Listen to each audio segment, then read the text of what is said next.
Hello, I welcome you all for this discussion on previous year PGTRB chemistry questions that appeared in the year 2013. Very specifically, I am going to discuss spectroscopic problems that appeared in 2013 examination. Okay, let's get into the questions. So this is question number 1. For H3PO3, that is phosphorus acid, P13 NMR spectrum shows A. Okay, for this, first of all, we must know what is the structure of the molecule. It is well known that all phosphorus acid must have phosphorus oxygen double bond. Okay, the remaining oxygen should be connected with a single bond. So we have totally 3 oxygen here. So one oxygen is connected with the phosphorus with a double bond, and the remaining 2 oxygen are connected with the phosphorus as single bonds. Okay, and since it is an oxy acid, right, each oxygen is connected with one hydrogen, and there is one hydrogen which is directly connected to the phosphorus. Right, this is the structure of phosphorus acid. Now, in this molecule, phosphorus atom has I value half, so it is NMR active nucleus.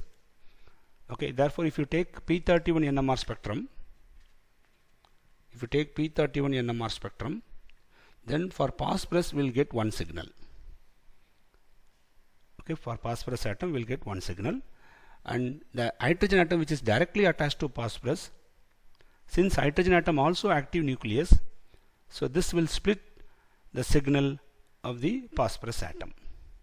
So what will happen? This signal due to phosphorus atom, it gets splitted into two. Because we have one hydrogen atom directly connected, and we know the formula is 2Ni plus 1. So 2 into number of hydrogen atom directly connected is 1. I value for hydrogen is half plus 1. So if you simplify this, you will get the answer as 2. So this phosphorus signal is splitted into 2. Okay, and the next hydrogen atoms, they are not directly connected.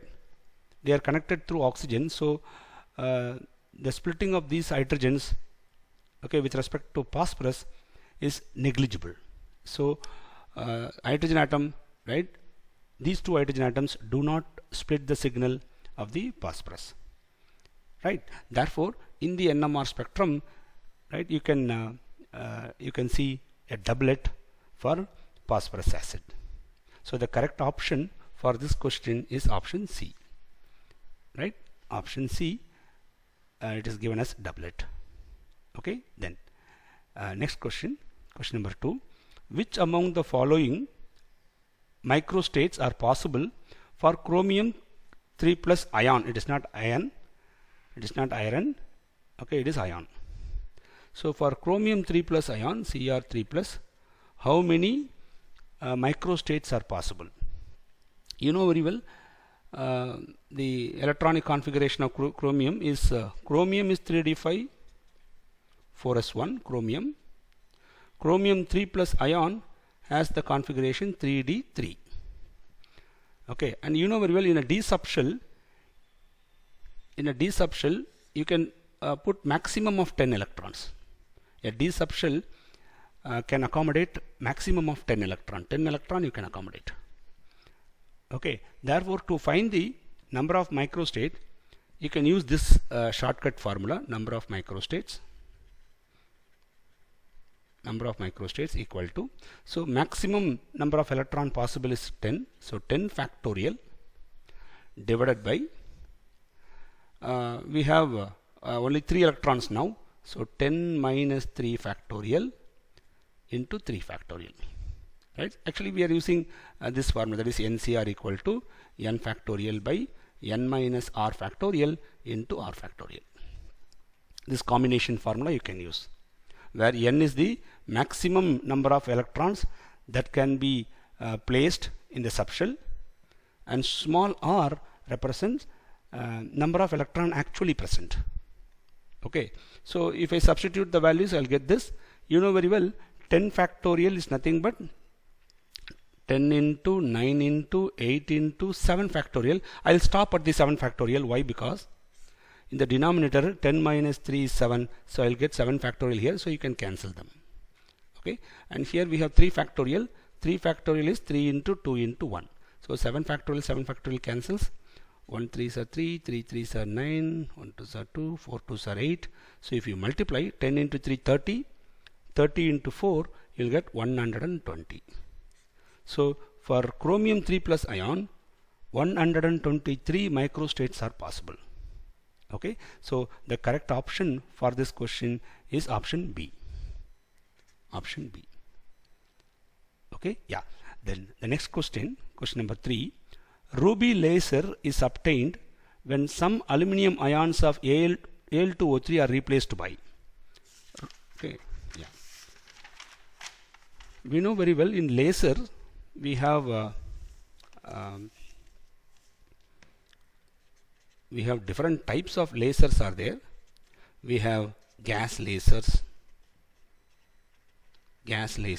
For gas lasers, we have plenty of examples actually. CO2 can be used as a gas laser, CO2 laser, helium neon laser. We have argon laser. Okay, so we have many gas laser actually. Okay, CO2 is used for laser marking, right? Then second one, solid state laser.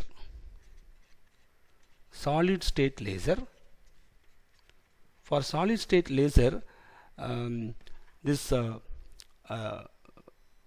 what's called a ruby laser. Ruby laser was the first solid state laser identified. Scientists have developed. Okay, so ruby laser is the first solid state laser.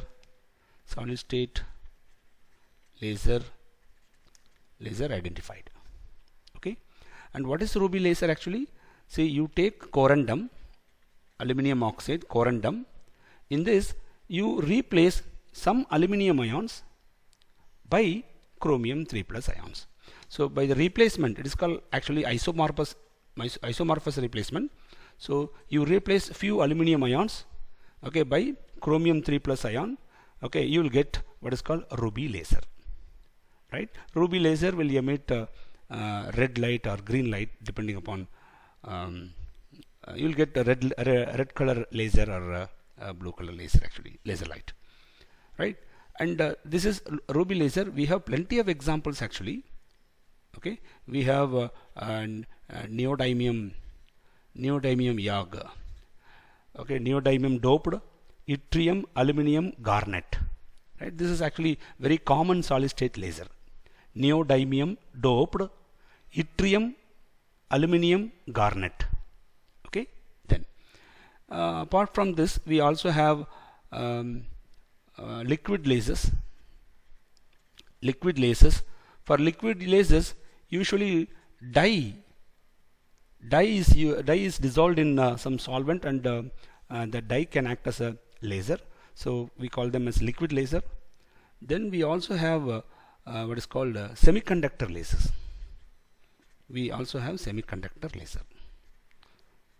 Okay, yeah. So we have different types of lasers. And remember, ruby laser was the first solid state laser scientists have identified. Okay, and in ruby laser, what we'll do, we'll take the corundum ore, and in that, if you replace, or you take the aluminum oxide crystal and replace some of the aluminum ions by chromium 3 plus ions. Okay, actually 0.05% is sufficient. Very small amount of chromium we have to dope. Okay, so that you will get the ruby laser, right? So for ruby laser, for question number 3, ruby laser is obtained when some aluminum ions of Al2O3 are replaced by chromium 3 plus ion. So the correct option is A here, right? For question number 3, correct option is A. Okay, then question number 4, the electrons which contribute to isomer shift in Moss-Boyer spectroscopy are. Yeah, it is well known that in a given subshell or in a given shell, S electrons are usually close to the nucleus. Okay, so if you have nucleus, S electrons, right? S electrons are very close to the nucleus. Then we have P electron, then we have D, like that. Okay, so S electrons will interact or will interact with the nuclear charge distribution directly. Okay, the P electron and D electron, if you know very well, P orbital, D orbital, they have node at the nucleus.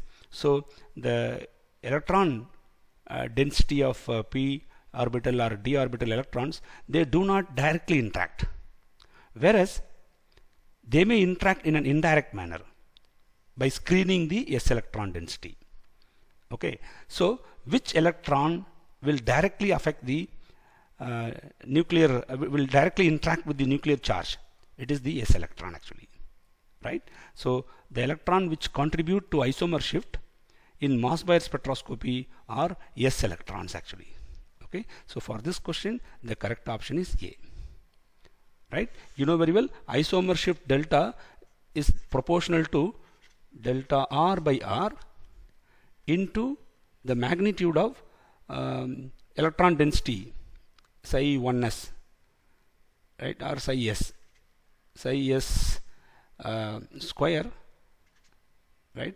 Very specifically S electron density of the sample minus psi s square of the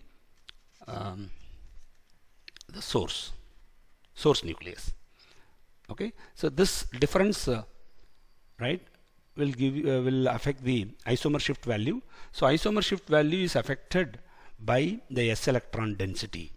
Okay, yeah, this is very important. So for question number 4, correct option is A, right? Then question number 5,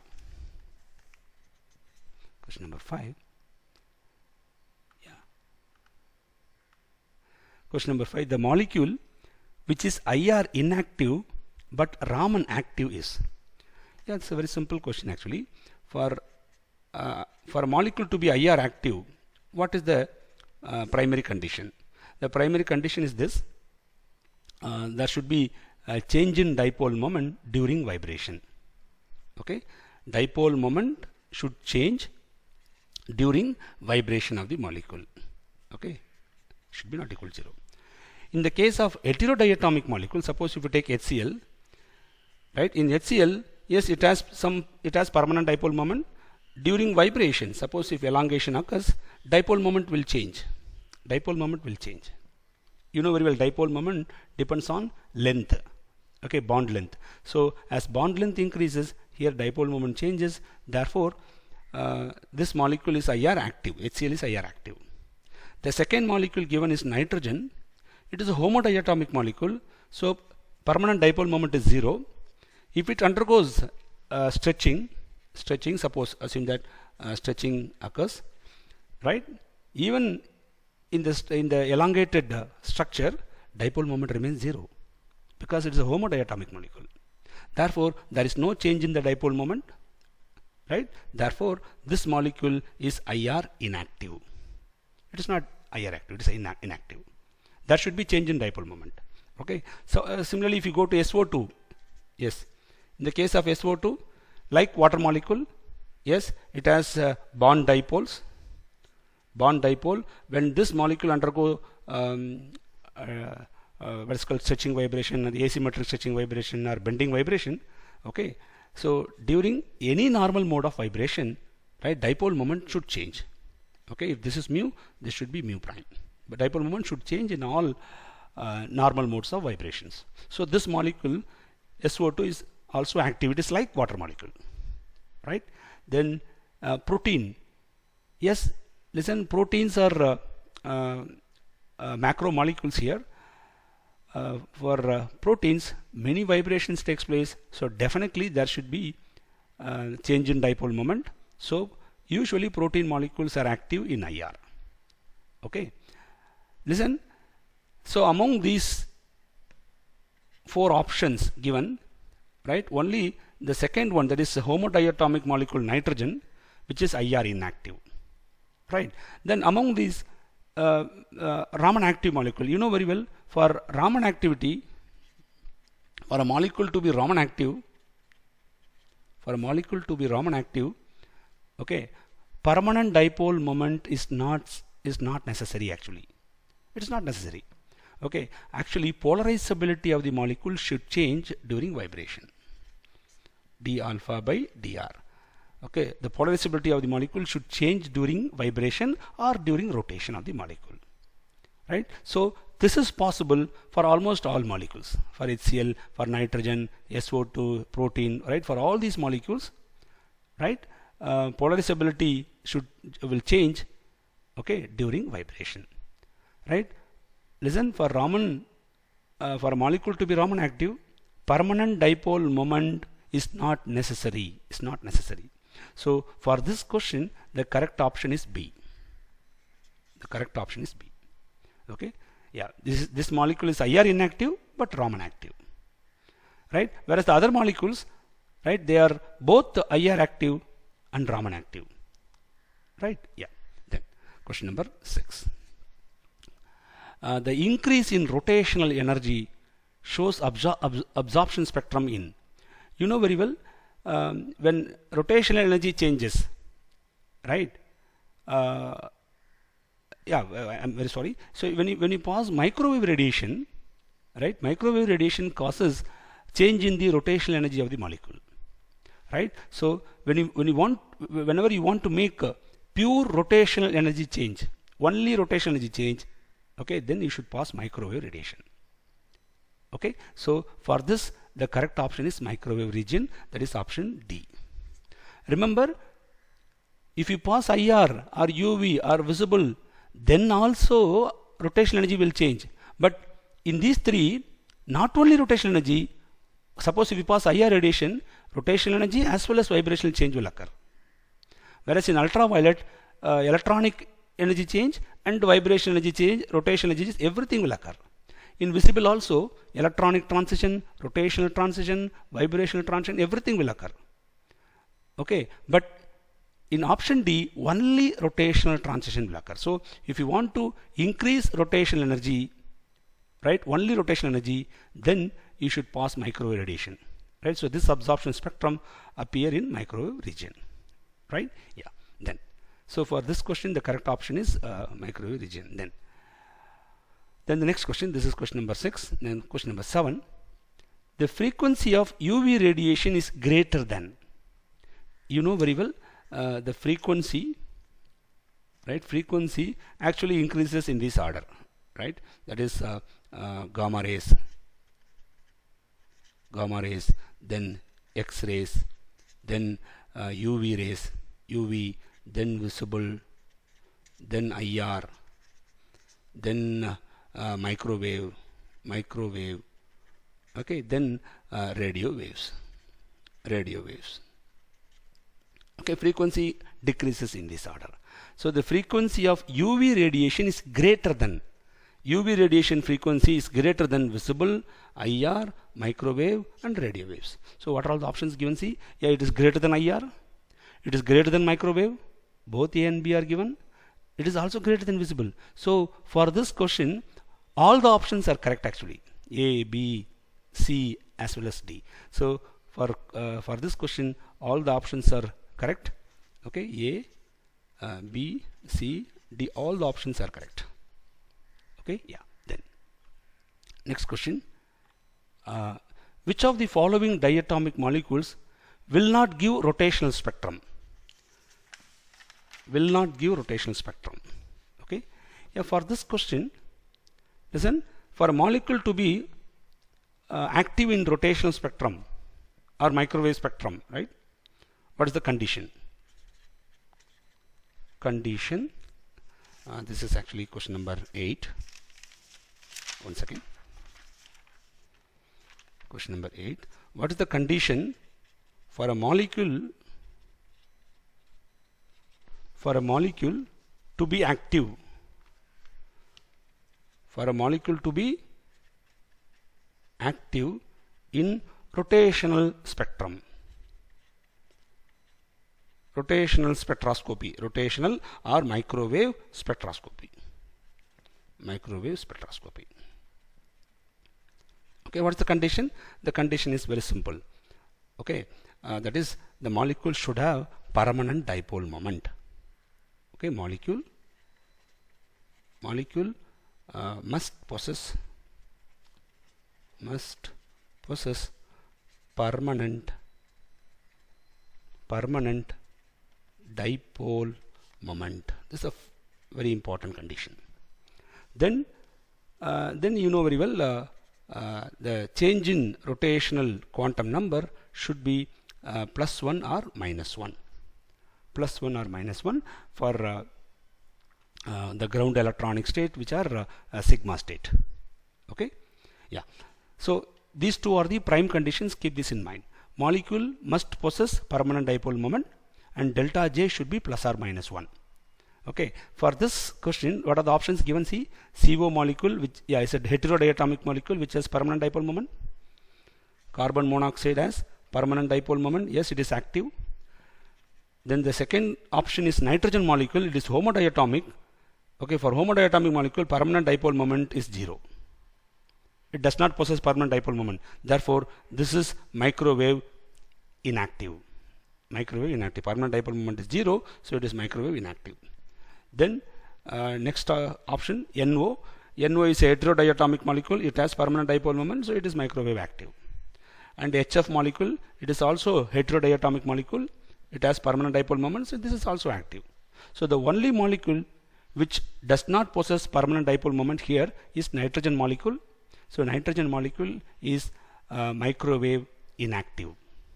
Okay, so the question is this: which of the following diatomic molecule will not give? Okay, means that is the homodiatomic molecule nitrogen, because it does not possess permanent dipole moment. Okay, so for this question, the correct option is B. Then question number 9. CrO4 2- ion is intensely yellow colored since the transition is spin allowed, Laporte allowed, charge transfer, spin and Laporte forbidden. Okay, CrO4 2- ion. It is very famous question actually. The electronic configuration of chromium here is, the oxidation state of chromium is +6. Okay, in this ion, oxidation state of chromium is +6. You know very well, in the +6 state there is no d electrons. Okay, in +6 state there is no d electron. Therefore, d transition is not possible here. Okay, so the only mode of transition that is possible in this case is charge transfer transition. Charge transfer transition. This is the only mode of transition possible here, CT. Okay, in charge transfer transition we have ligand to metal charge transfer transition, and we have metal to ligand charge transfer transition, and in this ion it is the ligand to metal charge transfer transition is responsible for this intense color. Okay, the intense yellow color is due to LMCT. Right, so for this question the correct option is option C, charge transfer. Charge transfer is responsible for the intense color of the compound. Okay, then question number 10. What is the G value of methyl radical which shows ESR at 3000 Gauss in a spectrometer operating at 9.23 into 10 power 9 Hertz? Okay, so spectrometer frequency is given, and the magnetic field strength also given. You know very well, for ESR,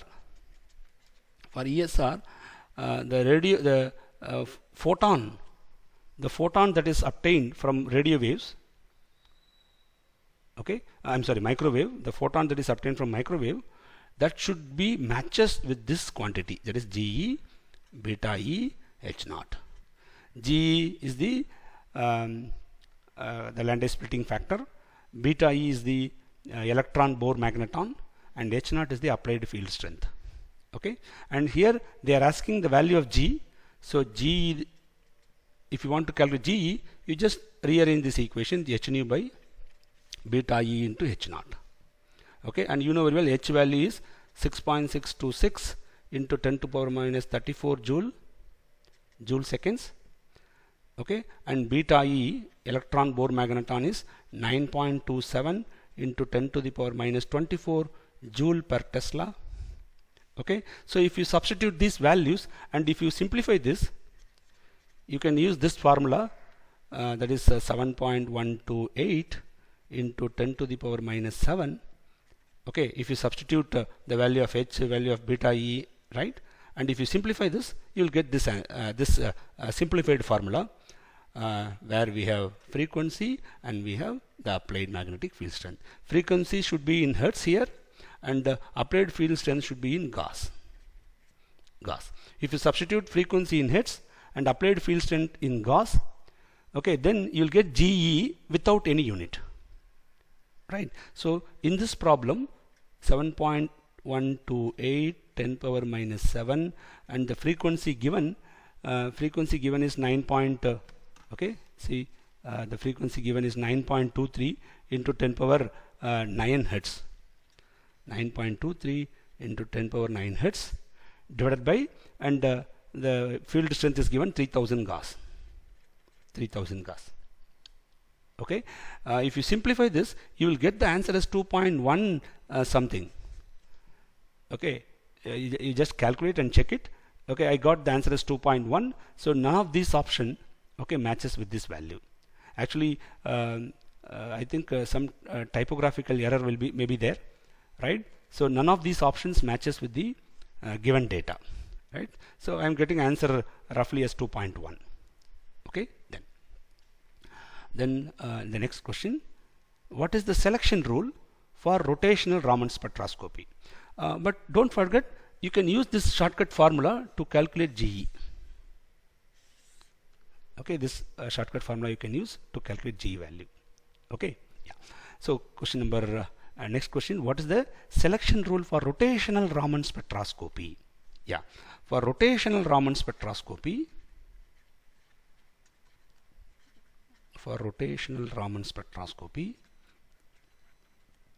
the selection rule is this, that is delta J should be equal to 0 plus or minus 2. Actually, delta J 0 is applicable for Rayleigh. Delta J 0 is applicable for Rayleigh, and plus or minus is applicable for Raman.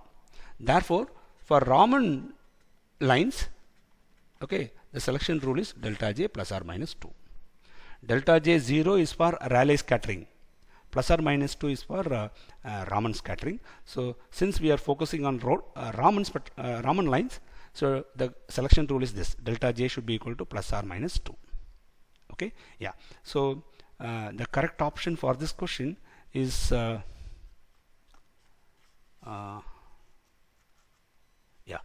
option C. Okay, then yeah. So in this discussion, I took a few questions that appeared in 2013 examination. Okay, in the next lecture, I will come up with a few more questions on spectroscopic topic. Thank you for watching. Thank you.